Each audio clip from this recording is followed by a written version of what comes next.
Welcome to everyone that is joining us this morning on Labor Day weekend.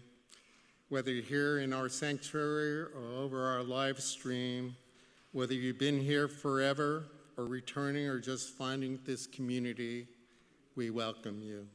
Welcome to this sanctuary, to this time, to this place. My name's Mitch Pivor. I am one of a team of worship associates who have an honor of working with our minister, Reverend Ellen Quadras, our director of Lifespan Ministries, Kirsten Hunter, and the rest of our wonderful staff, some of whom you see, others who are behind the scenes to bring worship services to you each week. I'm grateful to be here today with our guest speaker, Joanne Piazzi. Joanne is a retired teacher turned singer, seamstress, and also a majorette with the leftist marching band, who I have the pleasure of playing with. She has been a member of South Church since the early 1990s. She came because she thought that Unitarian Universalism might scratch a spiritual itch. She came back because of the color of the walls, the huge clear windows, and the fact that there is no statue staring at her today. She stayed because of the community of friends, the social mission, and the personal and spiritual growth that she has experienced here.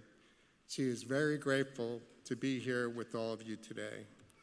Helping with the service today is Jonny Peiffer, Director of Music Ministry, Cathy O, who will help lead us in our hymns, Jen Leiden, Congressional Administrator, who does a lot of everything to keep us together and is also doing the audio today. Today, our time of all ages will also be given by Joanne, after which the children are invited to go outside and explore a monthly theme together. Parents, please join them to sign them in if you haven't already. You are also all invited after the service to go outside after service for coffee hour and snacks.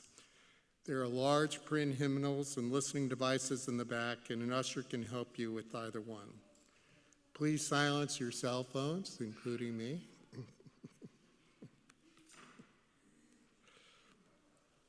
And before we fully begin, let us take a moment to acknowledge the land on which we gather. South Church stands on the traditional ancestral lands of the Abenaki and Pennacook peoples. We honor the enduring connection of these indigenous communities to this region, their stewardship of across the generations, and the resilience of their cultures and traditions. May we commit ourselves to seeking the truth and recognition, acknowledging the past while working toward a more just and equitable future for all of us who share this part of the world. And now Kirsten Hunter is going to give some brief announcements. Good morning, everyone. My name is Kirsten Hunter.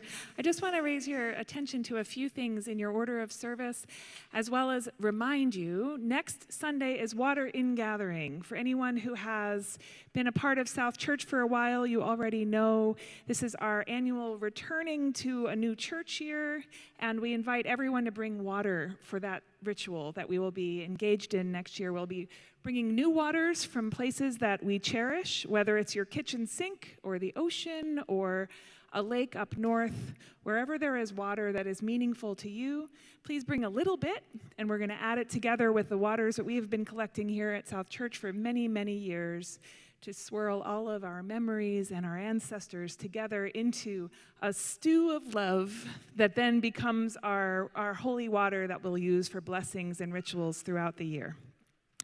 So, Water In Gathering next week, and as incentive, there's also an ice cream social afterwards being organized by some of our youngest ones. And then a few other things that are worth noting. Covenant groups, a really valuable way to get to know folks here at South Church, to deepen relationships, and to also deepen your relationship with yourself. They are registering now, so there is a URL or a QR code right in your order of service if you'd like to be a part of a covenant group this year. There is an auction planning meeting coming up on September 2nd this week. If you think you might want to help pull an auction together this year, the committee would really love you to be there, every one of you. So whomever has the capacity, please consider that. And finally, get reading. Our all-church read is going to be coming up in October. We'll be discussing Rebecca Solnit's new book of short essays this year. It's titled No Straight Road Takes You There, and it goes in a lot of different directions, so it should make for some interesting conversation. Thanks so much.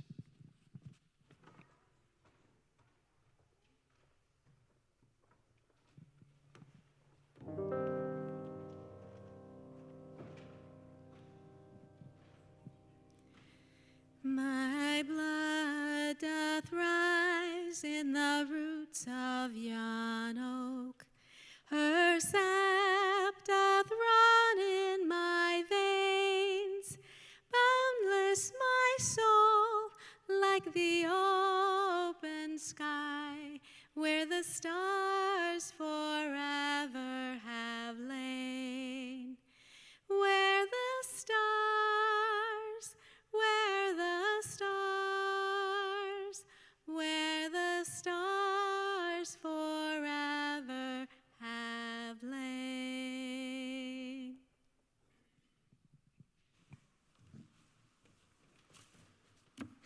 We light our chalice today. We invite people watching at home and here to light a candle or chalice of their own at home. We light this chalice today with these words. May the light of this chalice remind us of the many paths we have walked to get here. Let us honor our own journey and that of others, understanding that none of us truly knows what it is to walk in another's shoes. And now please stand in spirit or body as you're able for our mission statement.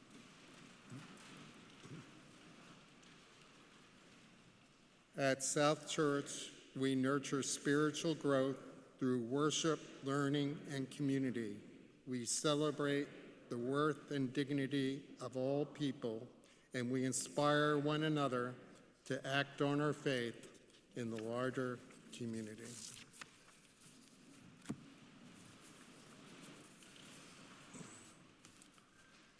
For opening words today on this Labor Day weekend, my thoughts are on shoes. Growing up, Labor Day weekend for me was the time that summer was ending and fall was coming, and that meant back to school. And the tradition for me and so many others with the time was a time for new shoes. What shoes should I wear to school? To start a new grade, a new teacher, different students in class.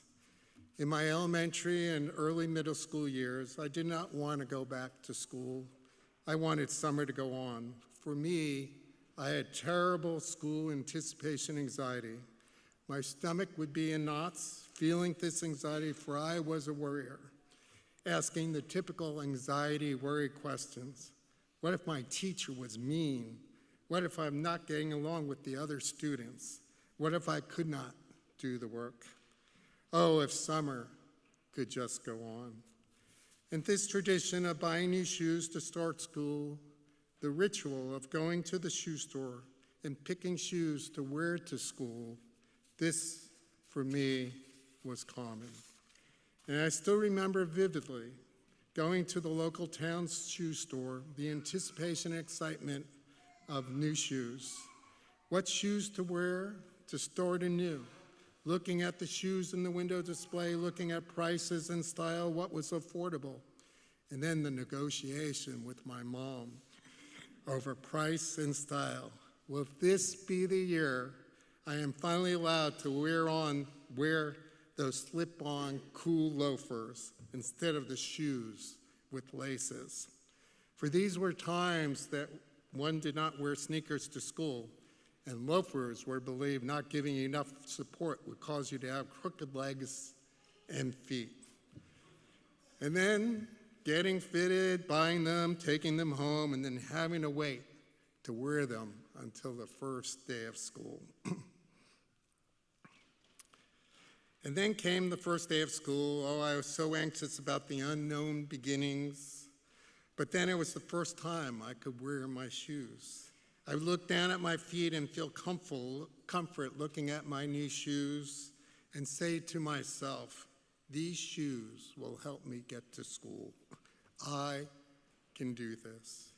First days did go better than expected, and I wound up doing many years of school and many first days of school, medical rotations and jobs, and many different shoes through so many years to carry me through.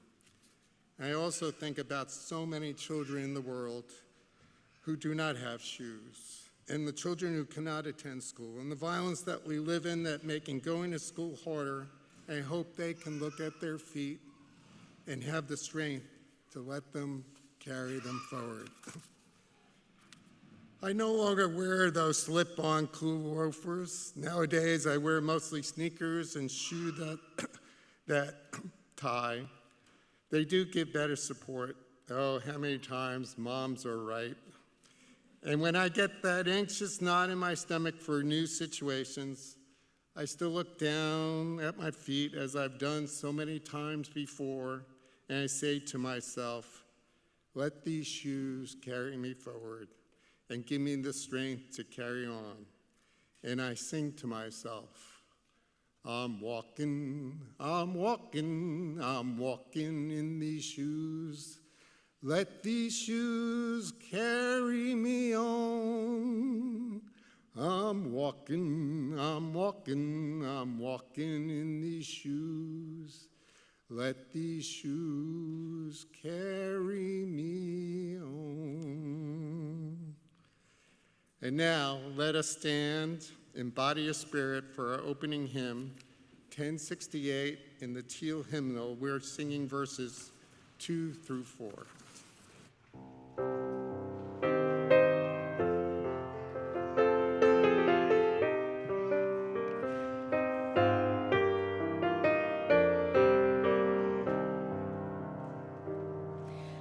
My hands hold the weavings of time without end, my side as deep as the sea.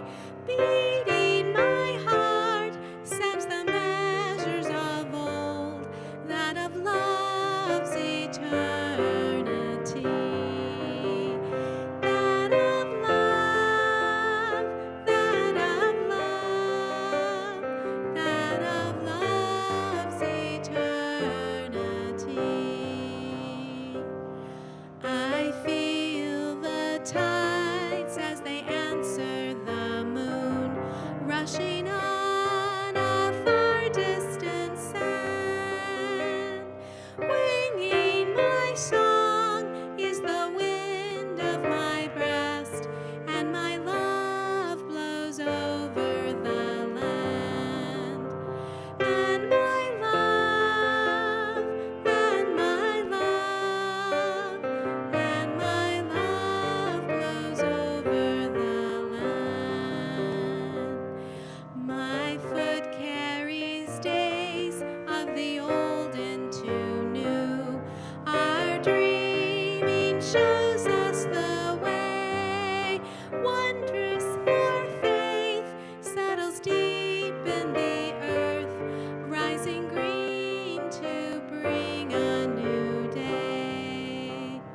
Rising green, rising green, rising green to bring a new day.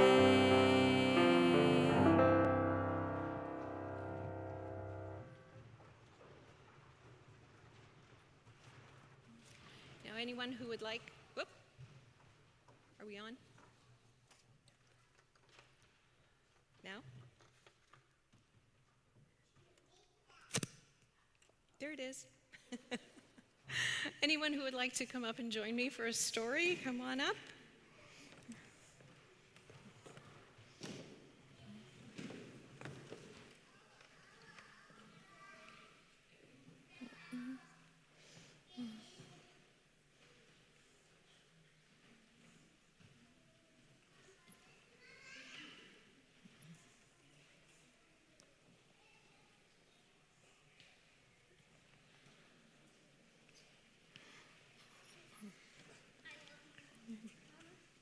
Morning.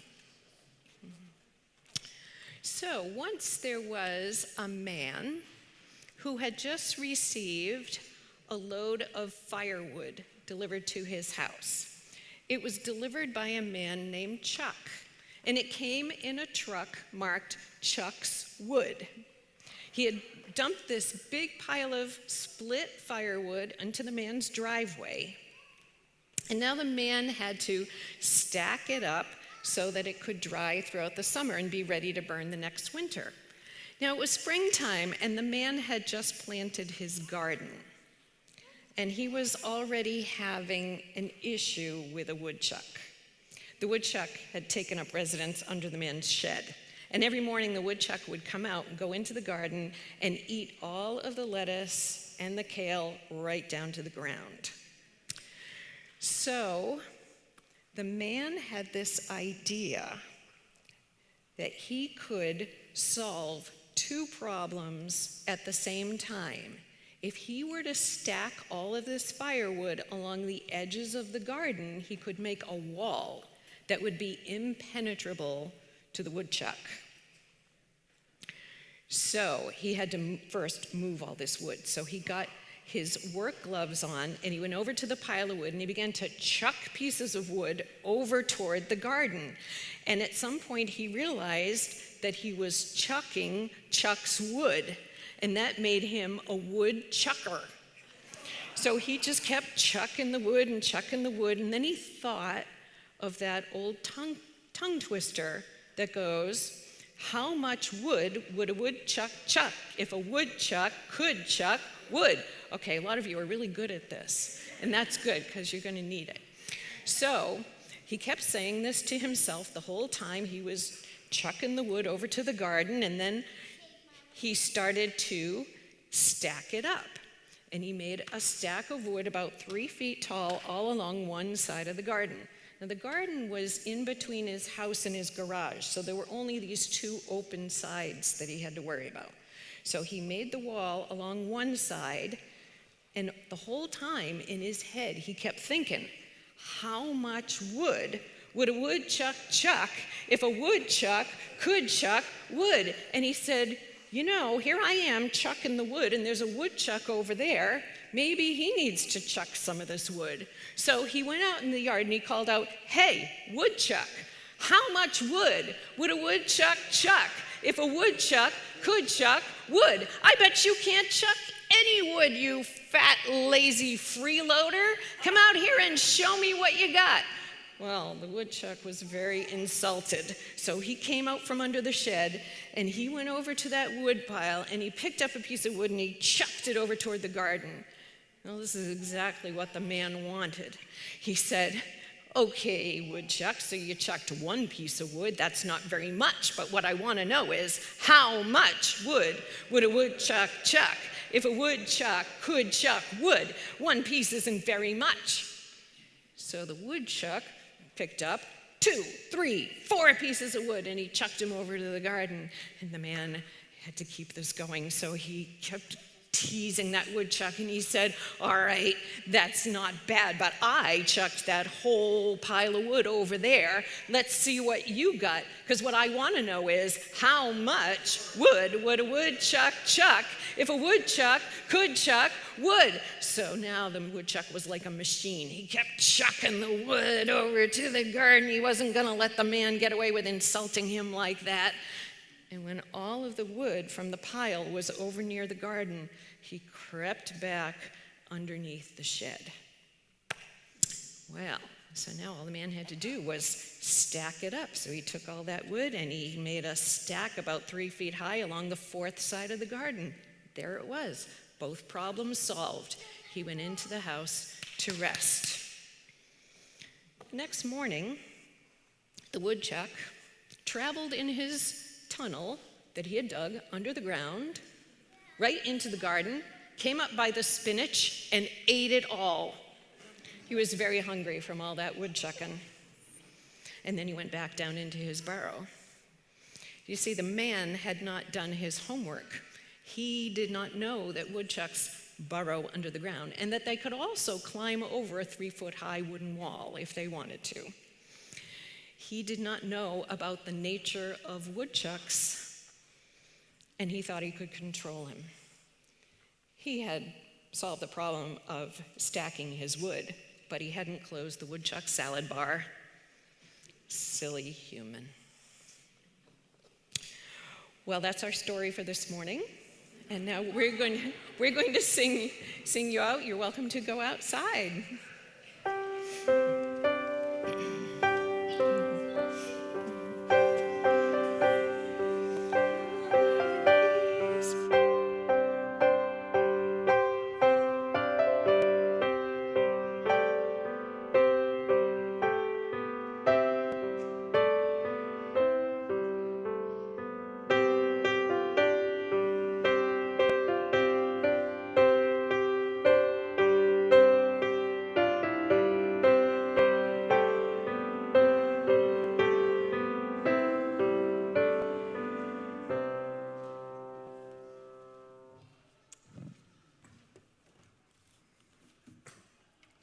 Each week at the Offertory, we give as we're able to support South Church in our community.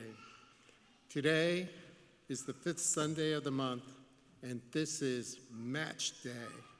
No, not the tennis U.S. Open, but in the months with 5 Sundays in 2025, the Board of Trustees has approved the use of the entire collection plate on the last Sunday towards paying down the principal on a loan we took out to upgrade South Church and the Meeting House. In addition, a small group of South Church members has generously offered 3,000 matching challenges to the congregation. So for every dollar collected from the congregation during the 5th Sunday today, in 2025, the group will match the collection dollar for dollar up to $3,000. Contributions can be given in person here in the baskets being passed around or online using the QR code or by mailing a check to our Court Street address. May the offering begin.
Last week, Anna reminded us that everything in the universe, is made up of a finite set of elements arranged in different ways.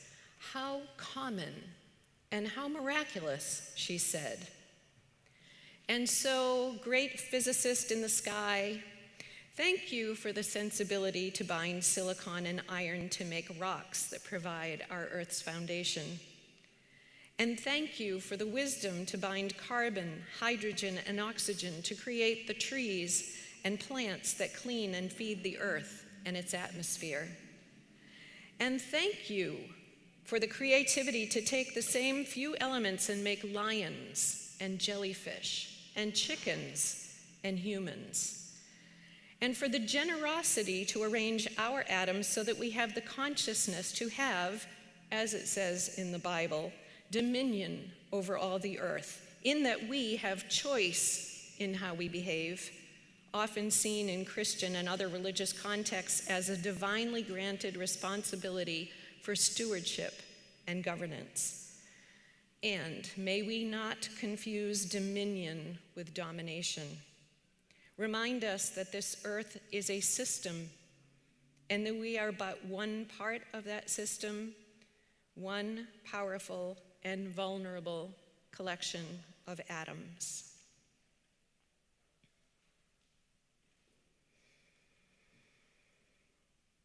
And now it is the part of our service where you are invited to light a candle to express a joy or concern that you would like to shine some light on. If you have a concern that you would like to discuss, please fill out one of the yellow cards and leave it on the table or hand it to an usher. Someone from the pastoral team will be in touch with you. You may come forward as the music begins or sit and enjoy the music.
A few months ago, when Anna Howard asked me to be today's speaker, she said, "The theme for the summer has been play, so you're welcome to speak about that or anything else you'd like to talk about."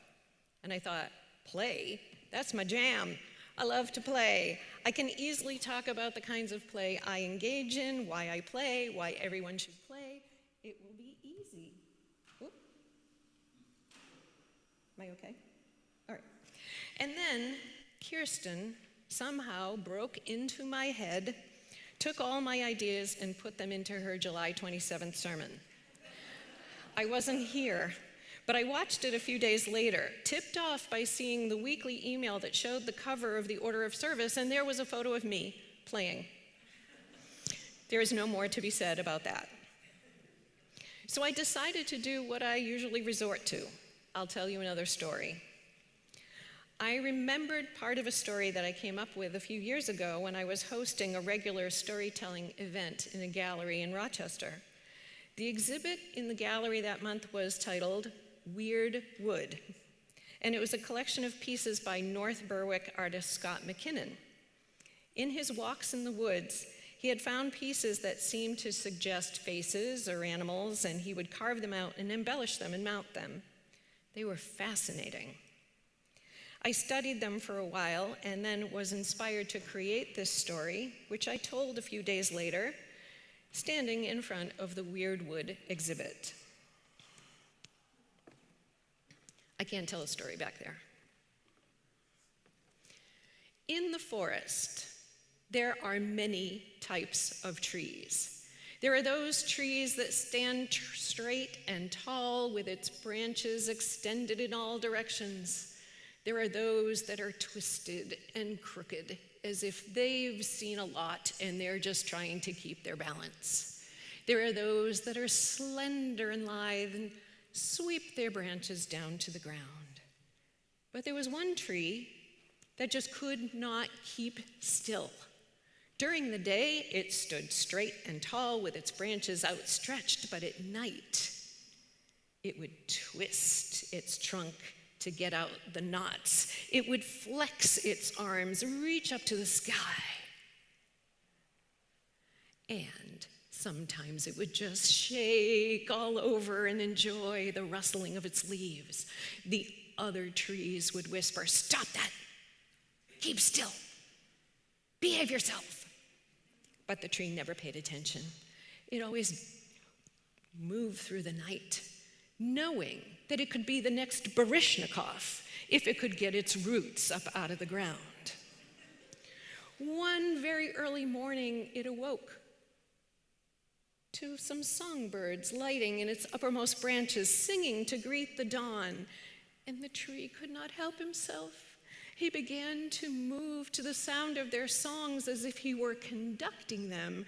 And then from over there was a screeching of jays, and up there a honking of geese, and down in the leaves a chittering of chipmunks, and it all became one big symphony, and he was up on the podium leading it all. And then suddenly there was a percussive sound that should not have been part of this composition at all. It was the footfall of the woodcutter. And so the tree froze. The woodcutter walked into the forest, as he did every day, came up the path, saw that tree there, knowing that it should have been seeing a tree like this, but here it was like this. And he said, "Something's wrong.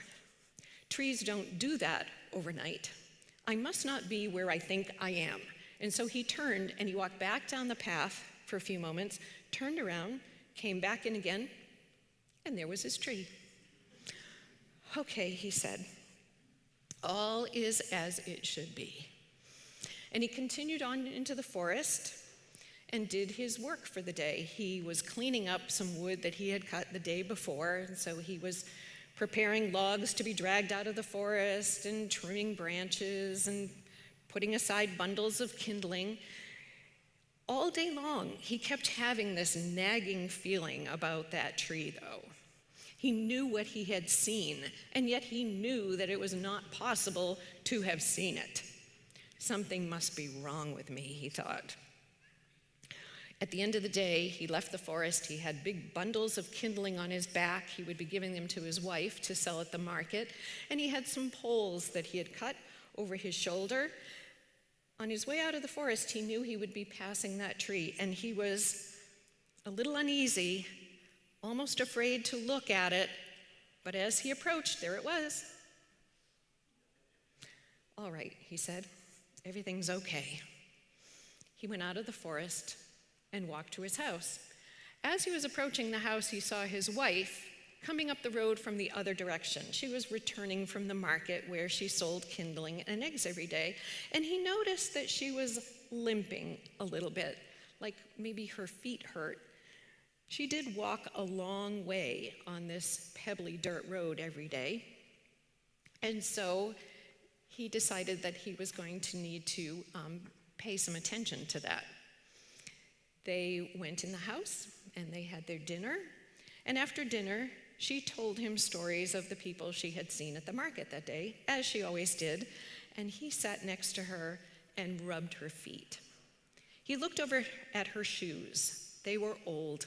The leather was cracked and the soles were wearing thin, and he thought, these are not suitable shoes for a woman who walks miles on a dirt road every day.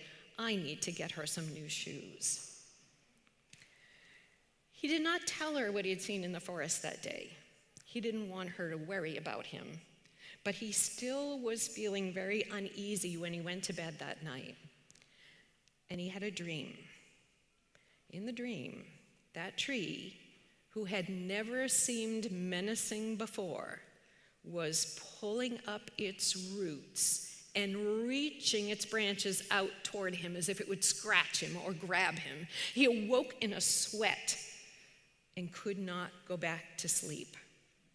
So he went out to his wood shop, and he sharpened his axe and the blade of his saw, and he sharpened all of his knives and chisels and lined them up all neatly on his workbench.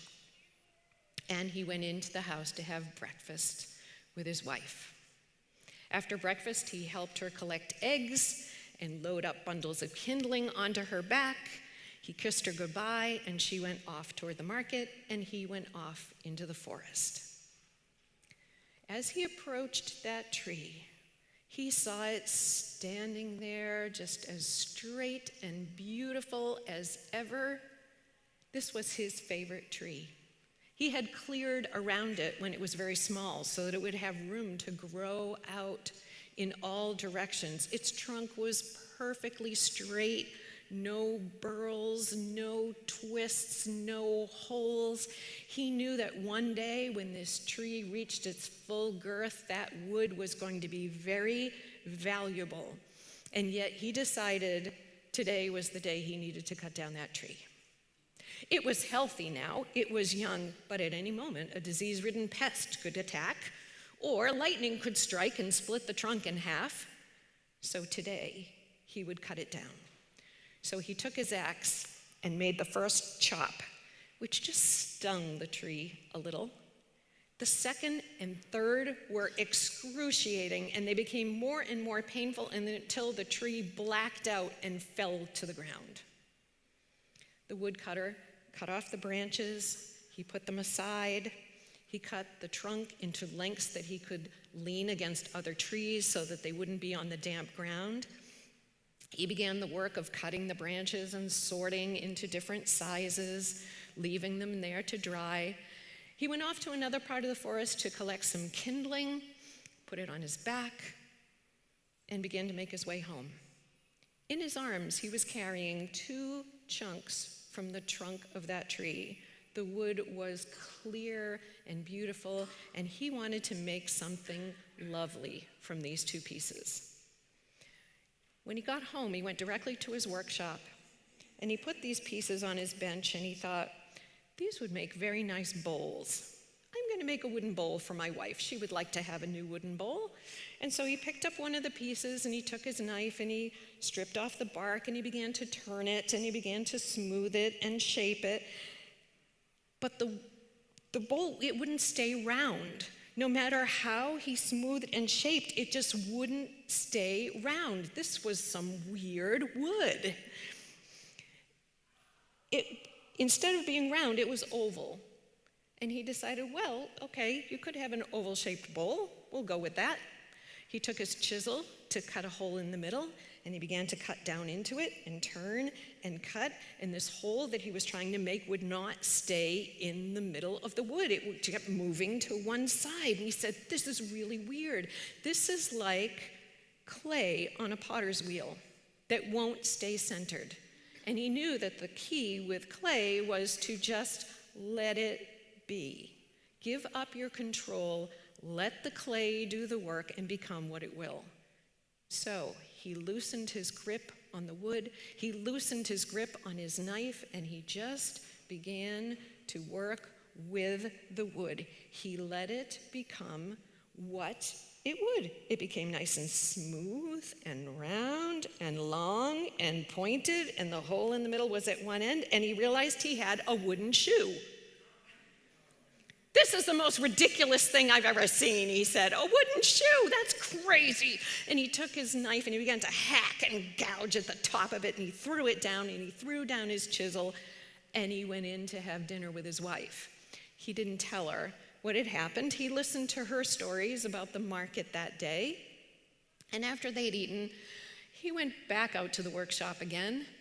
He picked up the second chunk of wood. He said, all right, I'll make a bowl out of this one. He stripped off the bark. He began to smooth it and shape it and turn it, and again, it would not stay round. And after a while, he had another damn wooden shoe. And he said, I did say that I needed to get my wife some new shoes. But wooden shoes for a woman who has to walk pebbly dirt paths every day, this is not practical. But practical and women's footwear, maybe it didn't really matter. He looked at the first shoe that he had made, and the gouges that he had cut in the top had magically rearranged themselves into a pretty pattern of leaves and twigs. And so he copied it onto the second shoe. And he had some red paint there, so he stained them red and he buffed them up, and these are kind of cute. So he went into the house, holding the shoes behind his back, and he told his wife they had something for her. He told her to sit down, and then he produced the wooden shoes. Her face lit up. She said, "Wooden shoes, how interesting." He said, "I know, maybe not the most practical thing, but what do you think?" "Well, they are cute," she said. "Let's put them on." And so she extended her feet, and he slid those shoes onto her feet. The wood inside was so smooth and warm, and it was pulsating as if it were massaging her feet. She jumped up from the chair, she clicked her heels, she did a little pirouette. She said, "I love these shoes." She began to dance around the kitchen like she hadn't moved in years. It was true, she had danced when she was young, but that had been a long time ago. She said, "I cannot wait to go to market tomorrow and show everyone my new shoes." Sure enough, she woke up early because she couldn't wait to go. They had breakfast. She gathered eggs. She got the kindling on her back. And she went to the door where the new shoes were waiting for her. She slid her feet in, and she leapt out of the doorway and began to skip down the road. She danced all the way to the market. When she got there, she put out the eggs and the kindling in her stall, and she danced all around the stall. She danced all morning. Everyone wanted to come and see what was up with the woman selling the kindling. She just pirouetted and twirled and danced, and everything was gone by lunchtime. And so she danced home early. This happened every day. She danced her way to the market, she danced around the market, she danced her way home. The woodcutter and his wife lived happily ever after, thanks to the shoes made from the tree that was finally able to be what it knew it should have been all along. Thank you.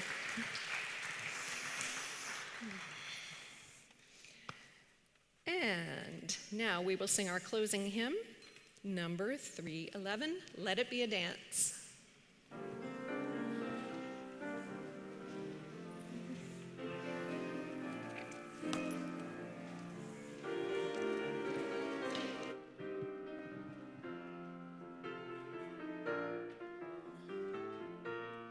Let it be a dance we do.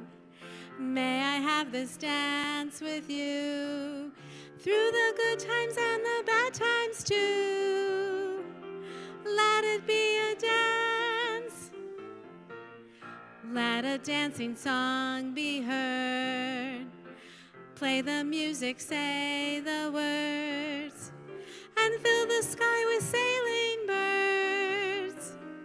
Let it be a dance, let it be a dance, let it be a dance. Learn to follow, learn to lead. Feel the rhythm, feel the need. To reap the harvest, plant the seed.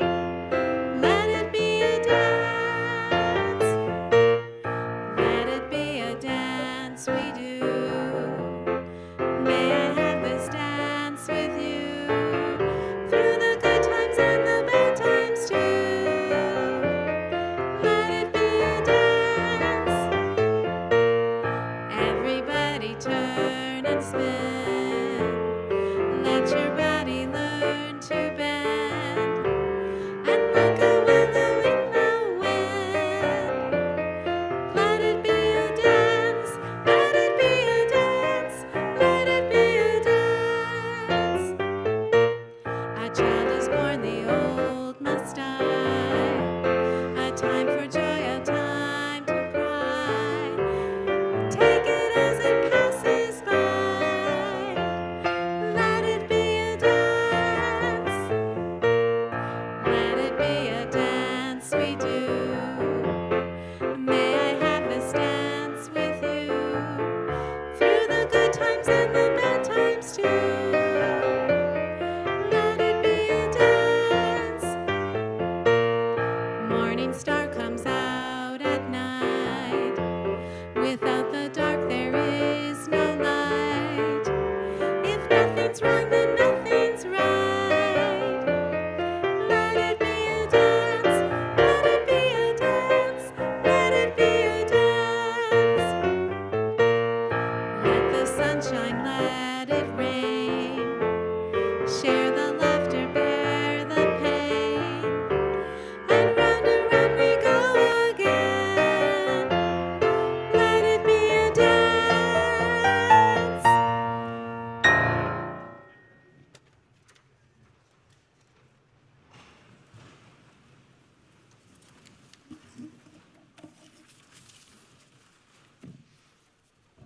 We extinguish this flame, but not the light of truth, the warmth of community or the fire of commitment. These we carry in our hearts and share with the world until we are together again.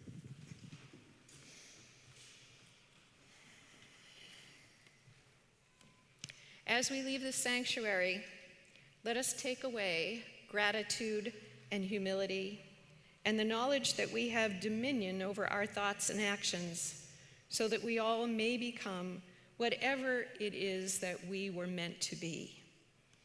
And in the words of Leanne Womack, I hope you dance.